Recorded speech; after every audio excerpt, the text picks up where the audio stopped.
Bonjour à toutes et à tous.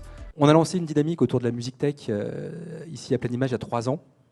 Alors, on a grandi sur la question de l'audiovisuel, sur la question du jeu, et on s'est saisi de la musique tech il y a un peu plus de 3 ans maintenant, en créant un track dédié dans notre incubateur pour aider des jeunes, moins jeunes, à créer leur activité innovante dans le monde de la musique et qui puisse nourrir la chaîne de valeur de la musique. Quasiment en même temps que la création du CNM d'ailleurs, c'était concomitant. Donc voilà, on est très très heureux de pouvoir monter tout ça au quotidien, d'avoir beaucoup de nos projets qui sont là, que vous allez pouvoir découvrir dans l'espace démo. Je voulais remercier aussi tous les acteurs qui nous soutiennent au quotidien dans le développement de cette filière, que ce soit la DRAC, la région, la métropole européenne de Lille, nos partenaires, que sont la SACEM et puis Music Story, qui nous suivent depuis le départ sur ce projet. Et puis je vais faire un petit coucou quand même à des gens qui ont été inspirants pour nous. Je vois Jérôme qui est là-bas. Et quand on a eu cette idée autour de Music Tech, on avait un petit complexe en se disant on n'est pas à Paris, on n'est pas dans une ville capitale, est-ce qu'on va être capable de lancer une dynamique autour de ce sujet? Et quand on a vu les copains liégeois qui font un truc génial, vraiment je vous invite à aller voir ce qu'ils font, c'était pas à Bruxelles, c'était à Liège. Et ça nous a vachement rassurés et on s'est lancé. Donc un grand merci Jérôme pour l'inspiration. Voilà, merci beaucoup à toutes et à tous. Je vais te passer la parole, Philippe. Merci encore une fois d'être avec nous.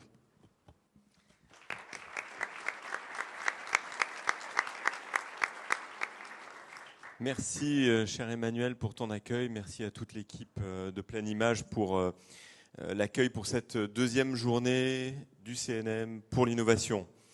Alors, le Centre national de la musique, par la loi du 30 octobre 2019, a pour mission de soutenir l'innovation, de l'observer, de la connaître et aussi de la soutenir. Et donc, c'est vraiment dans le cœur de nos missions d'être au contact, au soutien du monde de l'innovation. Et ces journées, elles sont l'aboutissement d'un travail, on va en reparler, mais elles sont là pour favoriser les rencontres, les échanges, les découvertes, parce que c'est ça qui permet l'innovation. Alors, je dis toujours que le CNM est un EPIC, EPIC, et le P de EPIC n'est pas parisien, mais public, établissement public industriel et commercial, un opérateur du ministère de la Culture, monsieur le directeur régional des affaires culturelles. Et puisqu'on n'est pas parisien, eh bien, c'est important d'être au contact des territoires. Alors, tu as fait allusion à mes liens avec la métropole.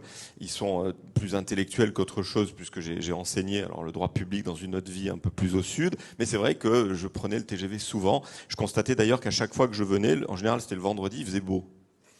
Alors aujourd'hui, on est jeudi, mais il fait beau. C'est donc une loi vérifiée.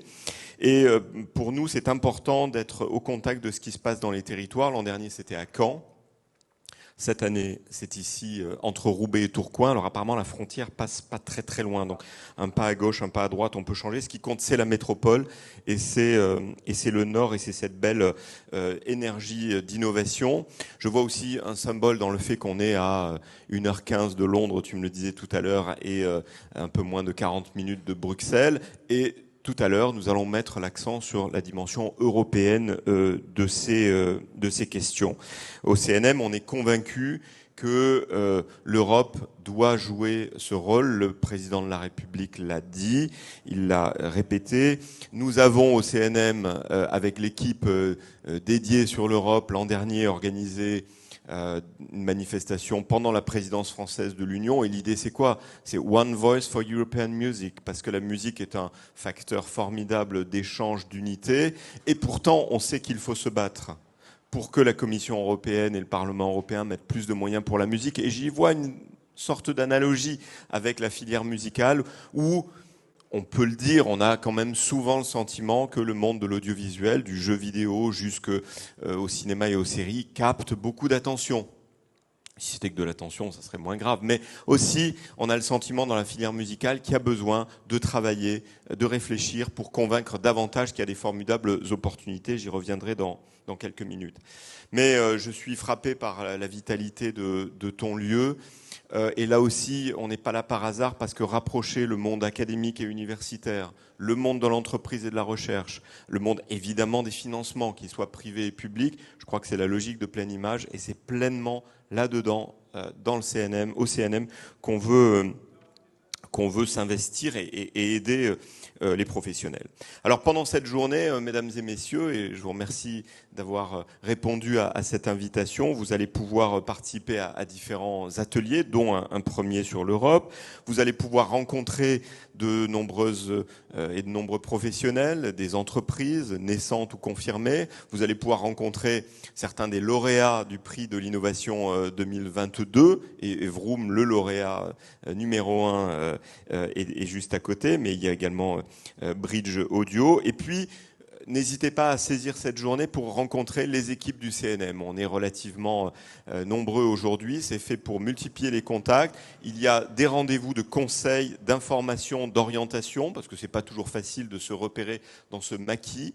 Et venez nous voir, venez voir les collègues. On est vraiment là pour ça.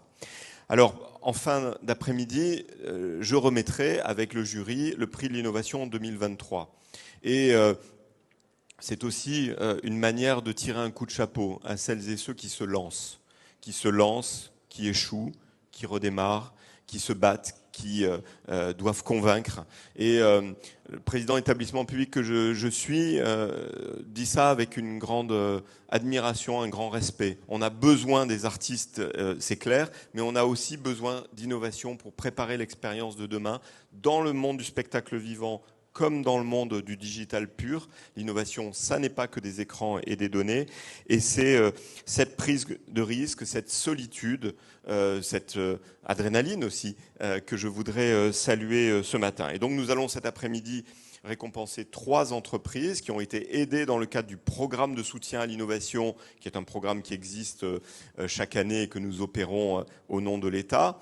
Et il y aura 3 lauréats assez richement dotés, avec l'espoir que dans 3 ans, 5 ans, 10 ans, ils se disent quand même le CNM qui venait juste de naître a aidé à cette belle aventure. Je vous en redirai un mot tout à l'heure. Et je ne veux pas terminer ces mots d'introduction sans vous parler aussi du rapprochement du monde académique et universitaire et de l'établissement public et de la filière. C'est le CNM Lab.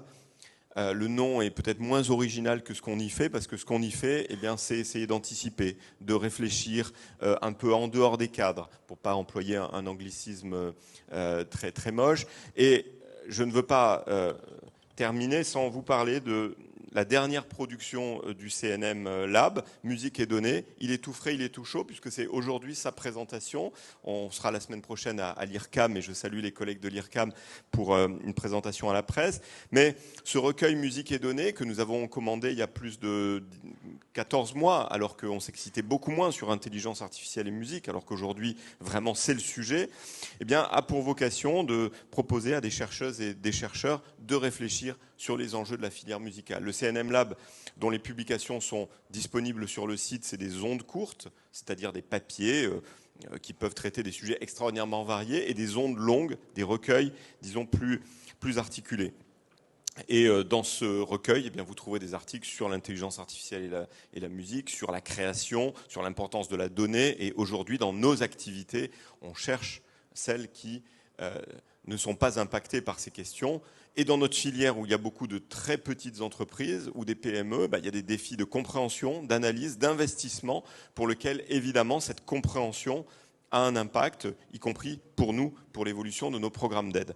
Donc, ce recueil, qui est en vente au prix modeste de 20,90 €, est en vente à l'accueil au stand du CNM, à côté d'autres publications, et je vous encourage vivement à le consulter.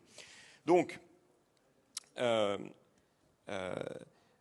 pour terminer, je dirais que tout ce que nous le faisons parce que la loi nous demande de le faire, ce qui est évidemment un motif suffisant, mais on le fait aussi parce qu'on a la conviction que notre filière musicale, dans le live comme dans la musique enregistrée, avec des gros acteurs comme des tout petits, a des cartes extraordinaires à jouer au niveau mondial, mesdames et messieurs. La création musicale française, dans le jazz comme dans le classique, dans le rap comme dans la chanson, s'exporte formidablement bien. Les certifications export que nous avons rendues publiques il y a 1 mois et demi montrent qu'il y a de plus en plus d'artistes de titres qui obtiennent la certification diamant, or, platine.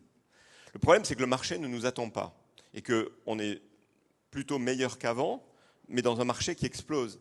Et donc, il y a besoin que ce qu'on peut appeler de manière un peu emphatique l'équipe de France de la musique, avec les petits et les gros, évidemment tous les autres, eh bien, développe cette stratégie avec l'appui des pouvoirs publics pour gagner des parts de marché ou au moins conserver les nôtres, parce que c'est de la création de valeur au-delà du principe et du plaisir de la création. Donc on a cette conviction, le CNM a été créé pour ça, au nom de l'État, avec tous les acteurs privés du live comme la musique enregistrée, et donc on serait bien bête en France de regarder ces trains passer et de se rendre compte dans quelques années que, au fond, en Corée, au Royaume-Uni, à Liège même, eh bien, on n'a pas attendu les Français, et vous auriez bien raison. Voilà. Donc c'est une compétition terrible, et ce que je veux dire aux acteurs de l'innovation, c'est qu'on a besoin de vous, on a des choses formidables à faire, et vous pouvez compter sur le Centre national de la musique pour être à vos côtés, pour comprendre, pour soutenir et pour vous développer. Merci beaucoup pour votre présence, et on se retrouve tout à l'heure pour les prix de l'innovation. Et je passe la parole à Monsieur le directeur régional des affaires culturelles. Merci Monsieur le Président, cher Jean-Philippe, et merci à Emmanuel d'accueillir à Pleine Image. S'il y a un lieu d'innovation et d'incubation des talents de demain, c'est bien celui-là. Je suis très heureux ce matin de représenter Rima Abdul-Malak, la ministre de la Culture, en tant que directeur régional des Hauts-de-France. Nous sommes accueillis à Pleine Image, c'est un symbole fort évidemment de lien avec la relation à l'innovation et au monde universitaire. C'est un lieu d'incubation pour la musique tech, particulièrement identifié dans le domaine, qui nous rassemble aujourd'hui avec ces rencontres, les deuxièmes du nom de l'innovation musicale. Pleine Image, c'est vrai, nous l'accompagnons beaucoup pour la filière image, et les résultats de France 2030 et les services de l'État en région, en lien avec les services du ministère, ont montré ces succès. Mais cela vient d'être rappelé, il y a une équipe de France de la musique à apporter. Et donc la musique et l'innovation, je vais prendre un champ un peu large avant de revenir aux enjeux de territoire, partagent une histoire commune et sont presque intimement liés, pour ainsi dire, par un besoin mutuel. L'innovation, elle s'observe à plusieurs égards. D'abord dans le langage musical, dont le système tonal est la forme la plus représentative de la manière de penser, l'harmonie, l'architecture des œuvres. Si on prend un peu l'historique, Pythagore théorise des ondes fondamentales. Bach ouvre la voie dans son clavier tempéré, bien tempéré, à un système où chaque tonalité exprime une couleur particulière. Beethoven, quant à lui, pousse les capacités de piano vers une puissance qui en fait l'instrument maître au XIXe siècle. Quant au XXe siècle et à Pierre Schaeffer, dans son traité des objets musicaux, lui, il change de paradigme et propose une autre manière de faire de la musique et de la considérer, fondée sur une écoute des objets sonores, transformés, magnifiés, manipulés par les haut-parleurs. Donc on le voit, l'innovation, elle porte sur les instruments et leur évolution nourrit elle-même cette innovation. Prenons l'exemple de la lutherie et la facture instrumentale. On peut dire que l'orgue est le premier ordinateur dédié à la composition musicale. C'est une question. Et les luthiers ont perfectionné l'usage des instruments, tels évidemment Stradivarius pour les violons, et d'autres ont inventé de nouvelles sonorités, le saxophone, les ondes Martenot, instrument fascinant s'il en est, ou le thérémine, qui bien évidemment le maître incontesté des instruments amplifiés, la guitare électrique. Donc on le voit, la musique, dans son histoire, dans sa coloration, se réinvente sans cesse dans sa manière de s'offrir à l'écoute et à celles et ceux qui l'écoutent dans les pratiques économiques et sociales.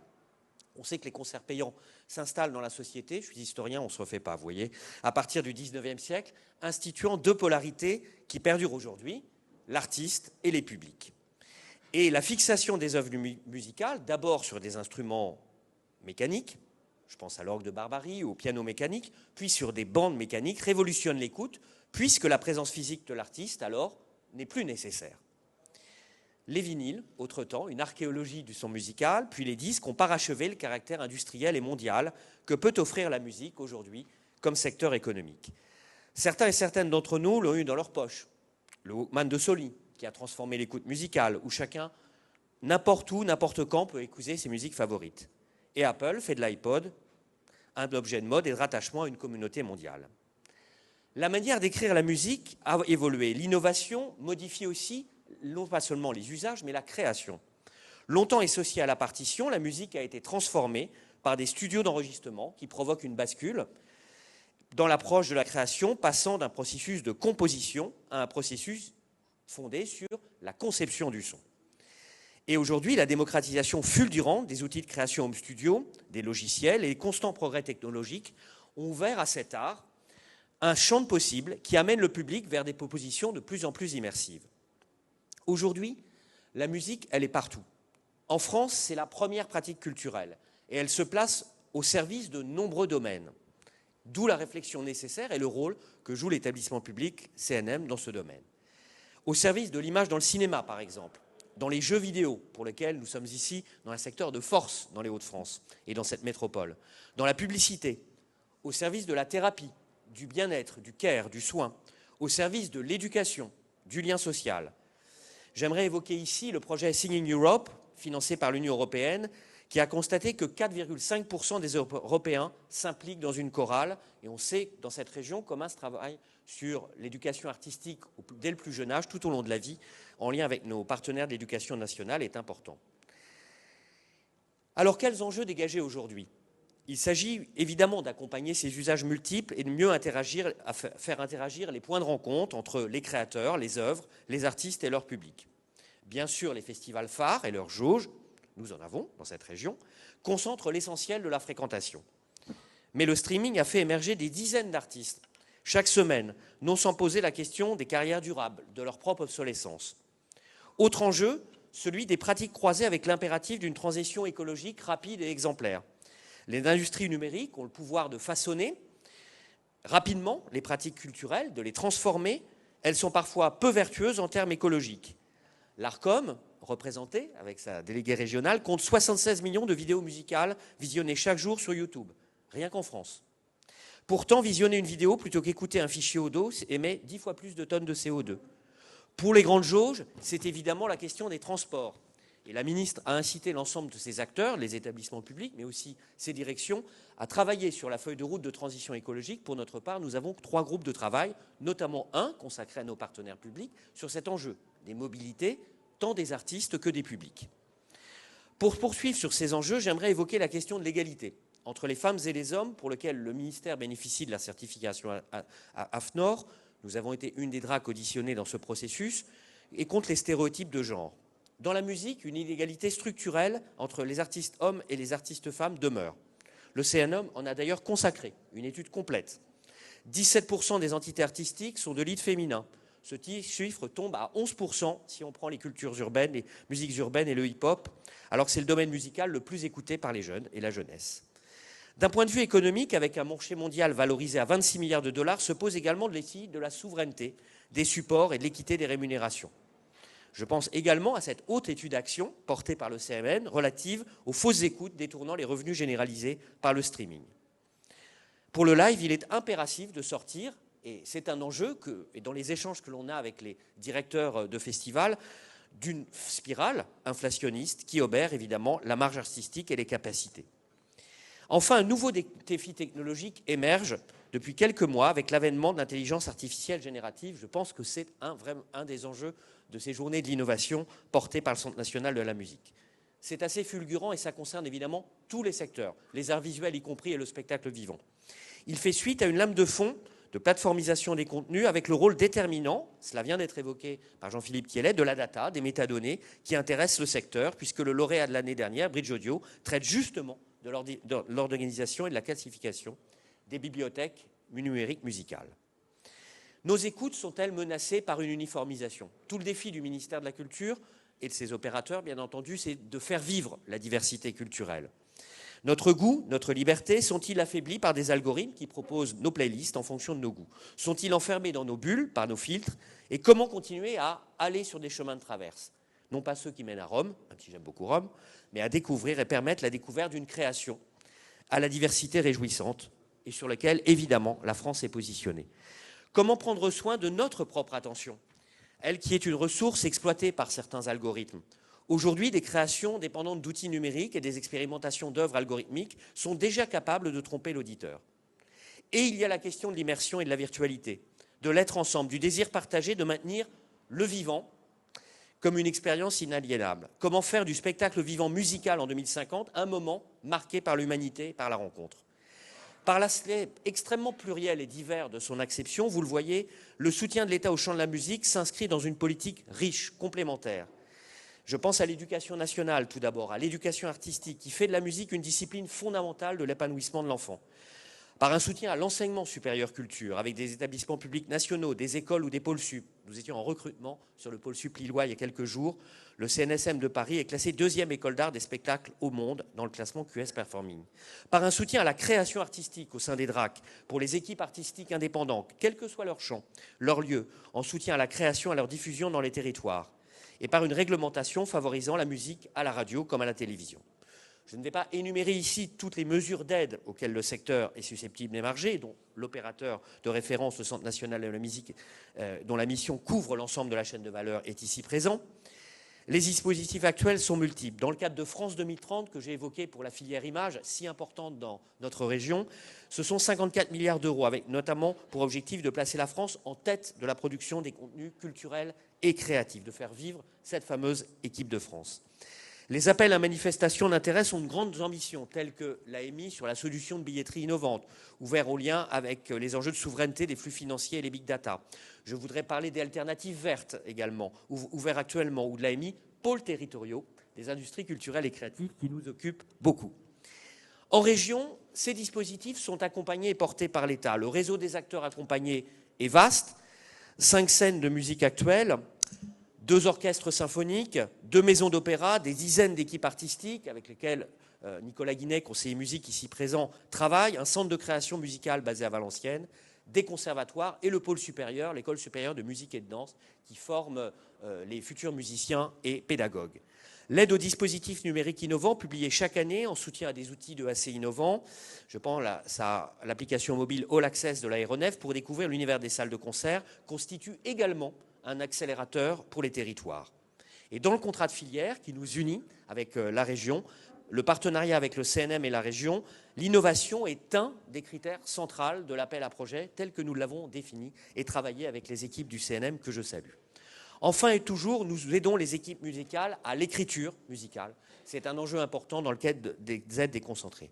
Vous le voyez, l'innovation a quelque chose à voir avec le monde moderne. Elle a aussi une poésie, une énergie au propre. Elle crée, elle génère, elle transforme, vous allez le voir pendant cette journée. Elle casse, elle coupe, elle appelle à une ère de la scission, dirait Octavio Paz. En fait, elle transmute.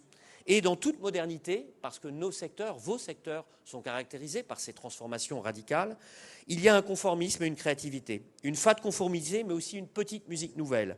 Quelque chose de conforme à l'époque, mais aussi quelque chose d'intempestif.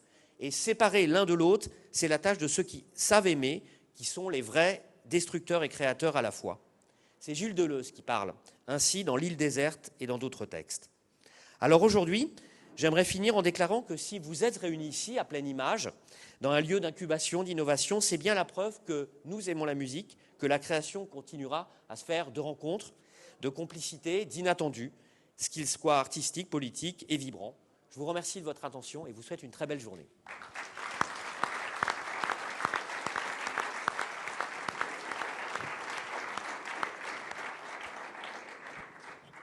Inviter les personnes qui sont encore debout, il y a des places au milieu, n'hésitez pas entre les passages. Et donc, je crois que le temps est venu d'ouvrir la première table ronde et je voudrais terminer ces mots introductifs pour... la journée n'est pas encore terminée, mais pour remercier l'équipe du CNM qui a travaillé avec Pleine Image, l'équipe évidemment responsable de l'innovation avec Maxime Thibault en particulier, on en reparlera pour le prix de l'innovation, mais aussi l'équipe communication et partenariat dirigée par Anne-Sophie Bach, et puis toute l'équipe conseil, etc. Donc allez les voir. Merci à toute l'équipe pour cette journée.